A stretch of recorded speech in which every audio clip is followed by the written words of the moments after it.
Hello students, our today's topic is introduction to pathology.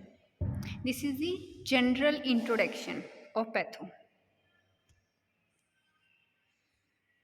So what is the pathology? In the word pathology, it have two word. The word pathology, जो pathology word है ये कहाँ से आया है? ये एक ग्रीक वर्ड है जो दो वर्डों से मिलकर बना हुआ है. One is pathos and logos. Pathos means होता है डिजीज एंड लोगी मीन्स होता है study. So pathology is a scientific study of a disease. It means कि पैथोलॉजी में हम स्टडी करते हैं डिजीज़ की. Patho means disease, logy means study. तो study of disease is known as pathology. Pathology is a study of the structural, biochemical and functional changes in cells, tissue and organ that underlie disease. It means कि pathology में हम क्या study करते हैं? Sales की, tissue की and organ की. Cells is a smaller basic units of our body. Cell से मिलकर टिश्यू बना, टिश्यू से मिलकर ऑर्गन बना. इन सब सेल, टिश्यू या ऑर्गन में कोई भी स्ट्रक्चरल या फंक्शन चेंजेस आते हैं. स्ट्रक्चर मीन्स होता है मॉर्फोलॉजी, शेप एंड साइज में कोई चेंज आएगा या फिर सेल के फंक्शन करने में कोई चेंज आएगा. That अंडरलाई disease. किसी एक डिजीज़ की वजह से जो सेल की अपनी प्रॉपर्टी थी, जो वर्क करती थी, उसमें चेंजेस आएगा. उन सबको हम स्टडी करते हैं पैथोलॉजी में. फादर ऑफ पैथोलॉजी कौन है? Rudolf Virchow. Rudolf Virchow is the father of pathology.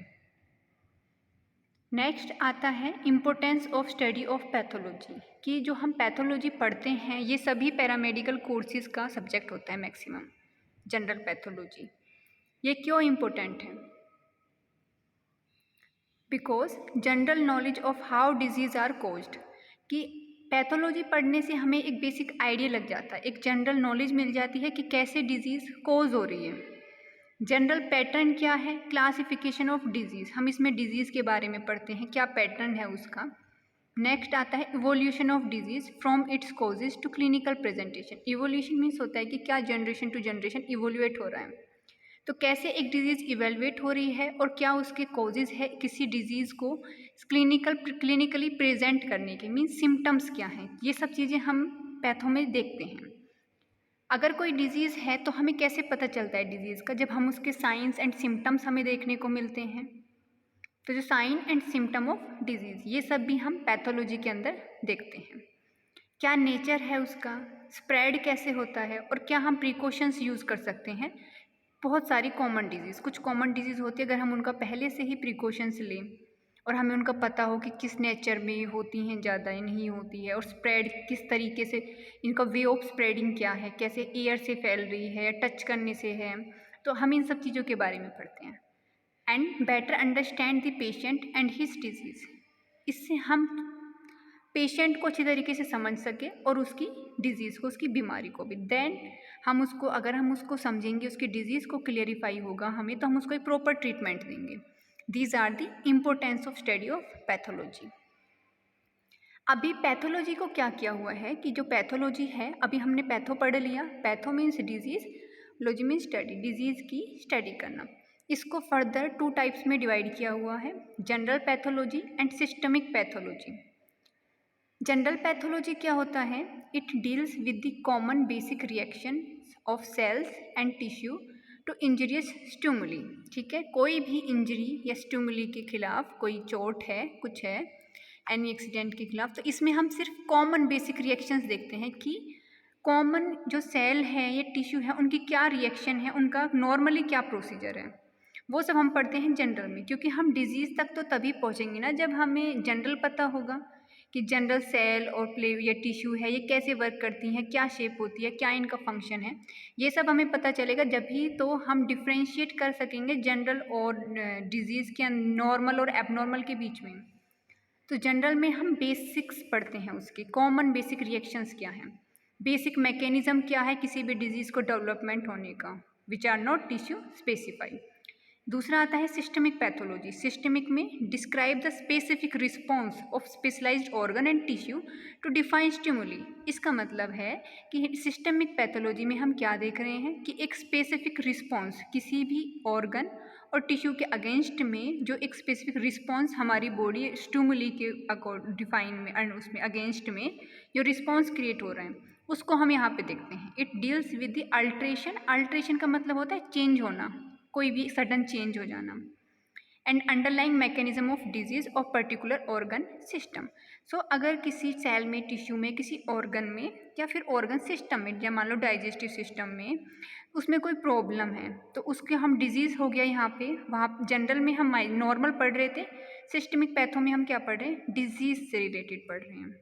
यहाँ पर हम देखेंगे कि उसके ऑर्गन में या टिश्यू में या फिर उसका ऑर्गन सिस्टम में जो अल्ट्रेशन हो रहे हैं किसी स्टिमुली, किसी इंजरी के अगेंस्ट में, वो सब हम स्टडी करते हैं सिस्टमिक पैथोलॉजी में। नाउ कमिंग टू दी सब ब्रांचेज ऑफ पैथोलॉजी। सब ब्रांचेज ऑफ पैथोलॉजी मीन्स कि हमने पैथो पढ़ा, ये 2 टाइप्स का हो गया, जनरल एंड सिस्टमिक।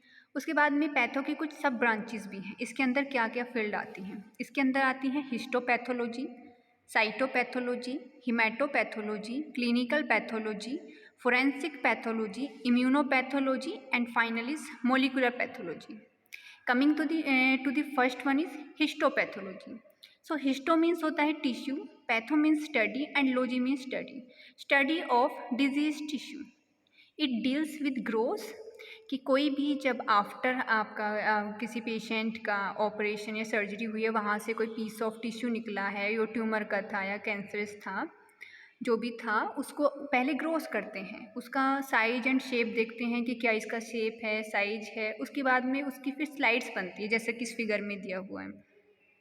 स्लाइड के लिए हम H&E स्टेन इसमें करते हैं एंड उसका माइक्रोस्कोपिक एग्जामिनेशन करते हैं for diagnosis disease.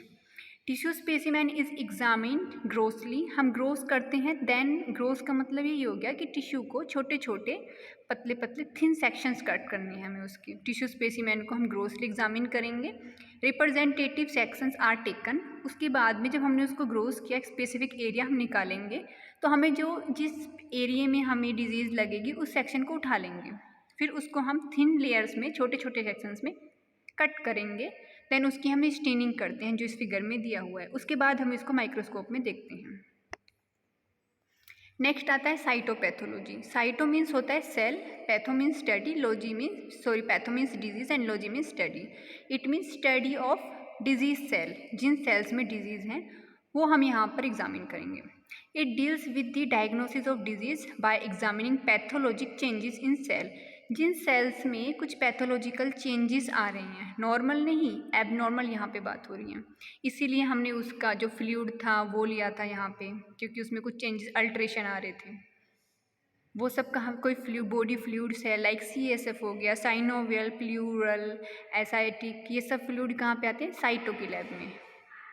Specimen include, इसमें क्या स्पेसिमेंस आते हैं, जो एक FNAC टेस्ट होता है, फाइन नीडल एस्पिरेशन टेस्ट, वो यहाँ पर आता है from any body site like urine, CSF, body cavity fluid, exfoliative cytology specimen including cervical का भी यहाँ पे आ सकता है, सर्वाइकल स्क्रैपिंग, जो स्क्रैप कर लेते हैं ऊपर से, स्पूटम भी हो सकता है, बक्कल स्मीयर भी हो सकता है। और इसकी जो यहाँ पे स्टेनिंग फिगर में आप लोग देख रहे हो पिक्चर में, जो ये स्टेनिंग हो रखी है, ये स्टेनिंग है पैप, इसको हम बोलते हैं pap staining. Full form of pap is papanicolaou stain to detect cervical cancer. Next आता है हिमैटोपैथोलॉजी। इसमें हीम से पता चल रहा है कि ब्लड की बात हो रही है।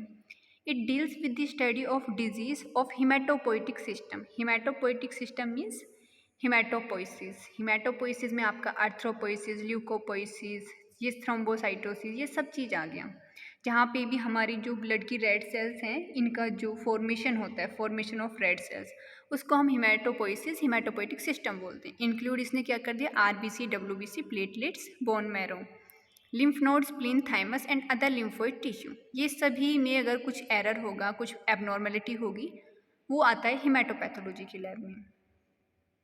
हिमैटोलॉजिकल test help in diagnosis of anemia. कुछ एग्जांपल्स दिए हुए हैं यहाँ पे। एनीमिया क्या होता है कि जब ब्लड की जो लेवल होता है वो कम हो जाता है बॉडी में, लेस देन 12 ग्राम। डिजीज क्रिएट होती है वो होती है एनीमिया, कोई इन्फेक्शन की वजह से, या उसको कोई ब्लीडिंग डिसऑर्डर है। ब्लीडिंग डिसऑर्डर में आ जाता है जैसे हीमोफीलिया जो फैक्टर 8 और 9 की डेफिशिएंसी से होता है, या फिर हिमेटोपोइटिक मैलिग्नेंसीज की वजह से। तो ये सारे सैंपल्स, ये डिजीज़ जो सब आता है हिमेटोपैथो की लैब में। नेक्स्ट आता है क्लिनिकल पैथोलॉजी। क्लिनिकल पैथोलॉजी क्या होता है? ये डील करता है, वर्क करता है diagnosis of disease based on laboratory testing of blood and other body fluids such as urine using the tool of biochemistry. इस लैब में क्या होता है, जो बेसिक सैंपल्स आते हैं वो आते हैं यूरिन, स्टूल, सीमन, ये सब सैंपल्स आते हैं। यूरिन में कोई इन्फेक्शन तो नहीं है, स्टूल में पैरासाइट का तो इन्फेक्शन नहीं है, स्पेसिम और सीमन जो है वो फर्टाइल है क्या है, ये सब चीज़ देखने के लिए हम यहाँ इस लैब में सैंपल्स ये आते हैं। और इसके लिए जो टूल यूज़ होते हैं वो बायोकेमिस्ट्री, माइक्रो, हिमैट, मॉलिक्यूल, इन सब के टूल्स को भी आप यूज़ करके इसका काम कर सकते हो। क्लिनिकल लेबोरेटरी की अगर हम देखें तो ये जो BMLT में होता है, hemat, biochemistry, micro, urine analysis, serology, immunology, सब क्लिनिकल लेबोरेटरीज के अंदर आ जाते हैं। नेक्स्ट आता है forensic pathology. Forensic means the role of forensic pathology is to perform autopsies and determine the cause of death. Autopsy का क्या मतलब होता है कि जब कोई पर्सन डेड हो गया, डेथ हो गई है उसकी, उसके बाद में उसके ऊपर जब वो वर्क किया जाता है कि पोस्टमार्टम टाइप, या वो उसका कोई क्राइम हुआ है कहीं पर, क्राइम के बाद में जो उसका डिटेक्शन करते हैं कि क्या रीज़न है इसकी डेथ का, किस वजह से हुआ है, वो होता है फोरेंसिक। जैसे आप सभी ने CID सीरियल आता था वो, तो CID में फोरेंसिक वाले जो होते थे वो जाते थे जहाँ पे क्राइम हुआ था, वहाँ से अगर उनका कोई हेयर मिला है या लिपस्टिक के निशान हैं, कुछ भी मिलता है वो उसी को ले आते, फिंगर्स के निशान हैं, कोई कपड़ा है, तो उसी से वो लोग डिटेक्ट कर लेते हैं। यही है इसमें ऑटोप्सी। ऑटोप्सी होती है, किस लिए करते हैं forensic pathology? Cause of death, कि क्या रीज़न है इसकी डेथ की, इसने सुसाइड की है या किसी ने इसको मारने की कोशिश किया, मारा है या क्या है, ये सब चीज़ हम इसमें देखते हैं। They collect and examine tissue specimen for the possible cause of death. वही कि वो लोग उस क्राइम वाली जगह पे जाएंगे, वहाँ से उन्हें जो भी मिलेगा, जो भी स्पेसिमेन उन्हें लगेगा काम का, वो वहाँ से उसको लेंगे, उसको देन वो आगे फर्दर प्रोसेस करेंगे। उसके बाद में आता है नेक्स्ट इम्यूनोपैथोलॉजी। इम्यूनो मीन्स वही इम्यून सिस्टम की बात हो रही, इम्यूनिटी की बात हो रही है। In this branch the immune response related to disease, यहाँ पे इम्यून रिस्पॉन्स, इम्यून सिस्टम से रिलेटेड जो डिजीज़ हैं उनकी हम स्टडी करते हैं। It include study of immune mechanism, immunity का जो मैकेनिज़्म है, इम्यून मैकेनिज़्म, वो इंक्लूड होता है। हाइपर सेंसिटिविटी रिएक्शंस, इसमें 4 रिएक्शंस होती है, hyper sensitive 1 2 3 4। Immuno deficiency and auto immune disease. Immuno deficiency की इम्यूनिटी जिसकी वीक है, उसकी डेफिशिएंसी की वजह से जो इन्फेक्शन हो रहा है। एंड कुछ होते हैं ऑटो इम्यून डिजीज, अपने आप ही जो इम्यूनिटी, इम्यून सिस्टम की तरफ से कुछ डिजीज़ क्रिएट हो रही हैं, वो डिजीज़ सब आती हैं इसके अंदर। इम्यूनो हिस्टोकेमिस्ट्री, IHC, जो हिस्टोपैथ के बाद हम उसको फर्दर एक टेस्ट करते हैं, IHC। Apply the principle of immunostaining. In this process antigen are selectively identify in tissue. यहाँ पर क्या होता है इस प्रोसेस में, इम्यूनो हिस्टोकेमिस्ट्री में, कि टिश्यू में एंटीजन को आइडेंटिफाई कर, सिलेक्ट कर लिया जाता है। Sectioning by using the principle of antibody binding specially to antigen. इसमें एंटीजन के ऊपर एंटीबॉडी डाली जाती है, मोनोक्लोनल एंटीबॉडी, जिनको हम मार्कर्स बोलते हैं, HER2, CK, ये सब मार्कर्स इनके ऊपर डालते हैं। उन दोनों की आपस में एंटीजन एंटीबॉडी बाइंडिंग होती है, देन हम उनको फाइंडिंग कर सकते हैं। Antigen antibody antigen binding can be visualised in different manners, हम उनको देख सकते हैं अलग अलग तरीके से। नेक्स्ट आता है molecular pathology. Molecular techniques have become integral part of the practice of surgical pathology. Molecular जो वर्ड है वो रेफर करता है मोलिक्यूल्स को, and pathology means disease. Molecules में क्या आ गए, वही न्यूक्लिक एसिड वगैरह, DNA, RNA, तो जहाँ पे मोलिक्यूल का वर्ड आ रहा है वहाँ पे जेनेटिक से बात हो रही है, DNA, RNA। Molecular and genetic approach are invaluable in 2 areas of surgical pathology. Numerous techniques are use. Molecular में जो डिजीज, जो सैंपल आए हैं उसके लिए एक टेक्निक यूज़ होती है, वो होती है PCR। The full form of PCR is polymerase chain reaction. एक होता है RT-PCR, reverse transcription polymerase chain reaction. ये डिटेक्शन के लिए यूज़ होता है। So this is all about the introduction of pathology. हमने आज की टॉपिक में देखा क्या इंट्रोडक्शन है, पैथोलॉजी क्या होती है, क्यों ये इम्पोर्टेंट है। पैथोलॉजी को 2 टाइप्स में डिवाइड किया, जनरल, सिस्टमिक, और हमने पैथोलॉजी की सब ब्रांचेस के बारे में स्टडी की, क्या क्या ब्रांचेस होती हैं और क्या इसमें परफॉर्म करते हैं, कौन से टेस्ट आते हैं, क्या इनकी इम्पोर्टेंस है। That's it. Okay, thank you so much.